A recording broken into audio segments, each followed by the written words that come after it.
नमस्कार, स्वागत है हमारे चैनल एजू किरण पर। और आज हम लोग संविधान की प्रस्तावना को पढ़ेंगे। ठीक है, जैसा कि संविधान सीरीज चल रहा है तो संविधान का जो मुख्य पार्ट है प्रस्तावना, उसके बारे में हम लोग पढ़ेंगे। ठीक है, सबसे पहले जानिए कि प्रस्तावना होता क्या है। हम लोगों ने इसके पहले वाले वीडियो में पढ़ा था कि जब संविधान सभा की 13 दिसंबर 1946 को बैठक हुई थी, 13 दिसंबर 1946 को, तो 13 दिसंबर 1946 को जवाहरलाल नेहरू ने उद्देशिका प्रस्ताव पढ़ा था और वही उद्देशिका प्रस्ताव बाद में यही भारतीय संविधान की प्रस्तावना बन गई। ठीक है, उद्देशिका प्रस्ताव ही बाद में जाके भारतीय संविधान की प्रस्तावना बन गई। ठीक है, और JL नेहरू ने, जवाहरलाल नेहरू ने इसे संविधान की आत्मा कहा। संविधान की आत्मा, संविधान की आत्मा क्यों इसलिए कहा गया है क्योंकि पूरे संविधान को इस प्रस्तावना से परिभाषित किया जा सकता है। ठीक है, इसीलिए JL नेहरू ने भारतीय संविधान की प्रस्तावना को संविधान की आत्मा कहा है। ठीक है, तो ध्यान देंगे ये जो हमारा प्रस्तावना है, प्रस्तावना जो है एक ही सेंटेंस में लिखा गया है। ठीक है, एक ही सेंटेंस है हमारा ये। तो इसमें बोलता है हम भारत के लोग भारत को एक संपूर्ण प्रभुत्व संपन्न समाजवादी धर्मनिरपेक्ष लोकतंत्रात्मक गणराज्य बनाने तथा उसके समस्त नागरिकों को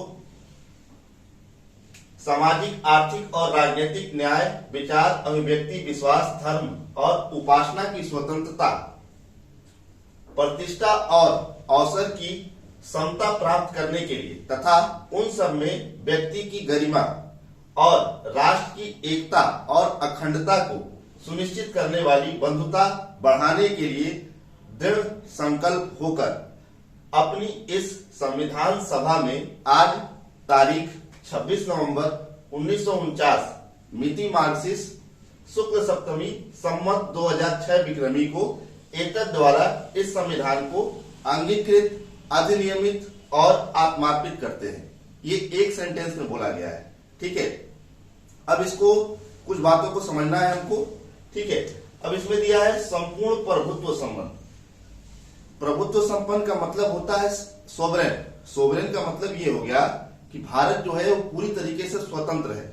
ठीक है, भारत पूरी तरीके से स्वतंत्र है। प्रभुत्व का मतलब ये होता है, प्रभुत्व संपन्न का मतलब ये होता है कि भारतीय विधि व्यवस्था में या भारतीय संविधान में किसी भी अन्य देश का हस्तक्षेप नहीं होगा, कभी नहीं होगा, ना किसी अन्य देश के दबाव में आएगा। तो ये प्रभुत्व संपन्न हो गया। समाजवादी का मतलब ये हो गया, समाजवादी का मतलब वो एक तरीके से देख सकते हैं समानता। एक तरीके से देखेंगे तो इसका मतलब होता है समानता, अर्थात कोई आवश्यकता से अधिक धन का संचय नहीं करेगा। हालांकि इस विचारधारा को भारतीय संविधान में अलग तरीके से प्रस्तुत किया गया है। समाजवादी का अर्थ होता है कि भारत में मिश्रित समाजवाद है, मिश्रित समाजवाद है। इसके अलावा धर्मनिरपेक्ष, भारत का कोई अपना धर्म नहीं है। भारत में सभी धर्म के लोगों को समान महत्व दिया जाता है। इसके अलावा दिया गया है लोकतंत्रात्मक गणराज्य। इस बात को ध्यान देंगे, लोकतंत्र भारत है और साथ साथ गणराज्य है। गणराज्य का मतलब हो गया रिपब्लिक। रिपब्लिक का अर्थ होता है ऐसा देश जहां पर राष्ट्राध्यक्ष का चुनाव होता है।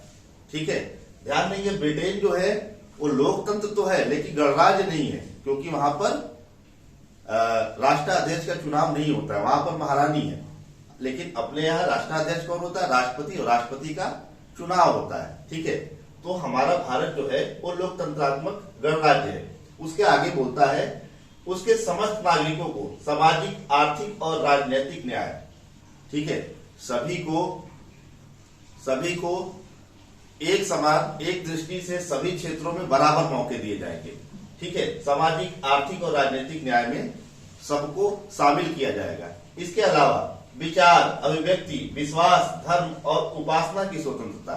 कोई भी व्यक्ति अपने विचार रख सकता है, अभिव्यक्ति को रख सकता है, विश्वास, धर्म, किसी व्यक्ति पर विश्वास कर सकता है, किसी भी धर्म में विश्वास कर सकता है, किसी भी धर्म को मान सकता है।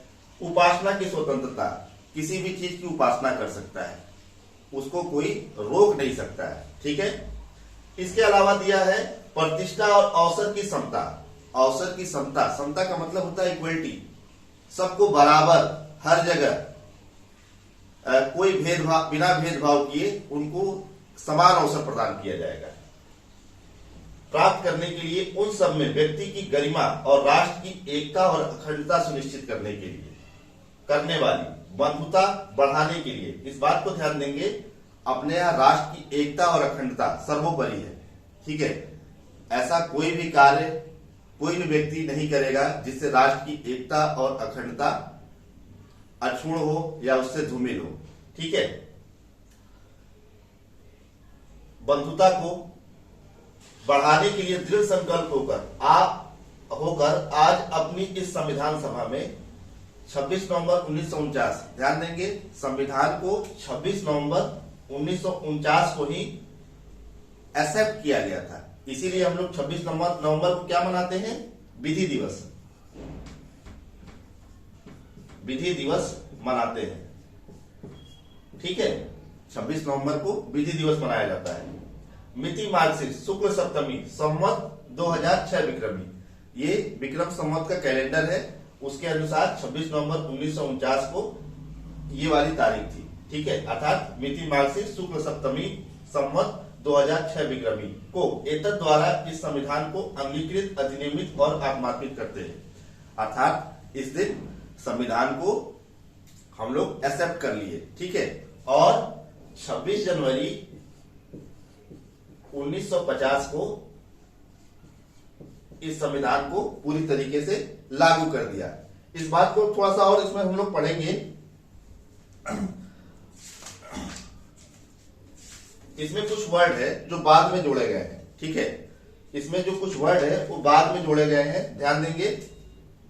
एक हमारा हो गया धर्मनिरपेक्ष, ठीक है, और एक हो गया समाजवादी, और एक हो गया अखंडता। ठीक। ये तीन शब्द जो है, ये तीन शब्द ये बाद में जोड़े गए हैं।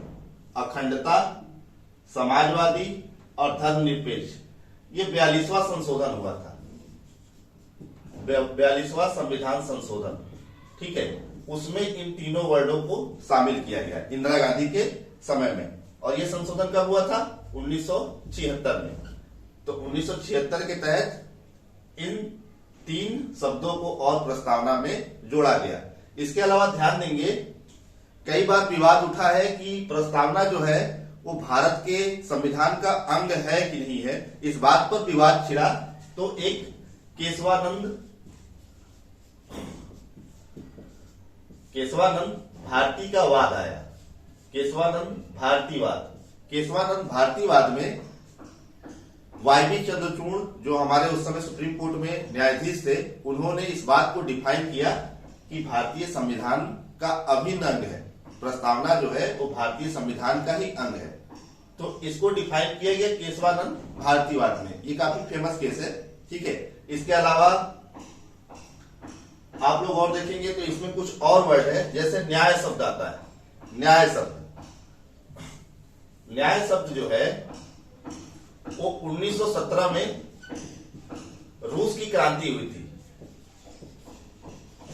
रूस की क्रांति, उसके तहत वहां से लिया गया है। ठीक है। इसके अलावा लिबर्टी का मतलब हो गया स्वतंत्रता और समता। समता, और साथ ही साथ एक और वर्ड है फर्टिलिटी, अर्थात ये बंधुता।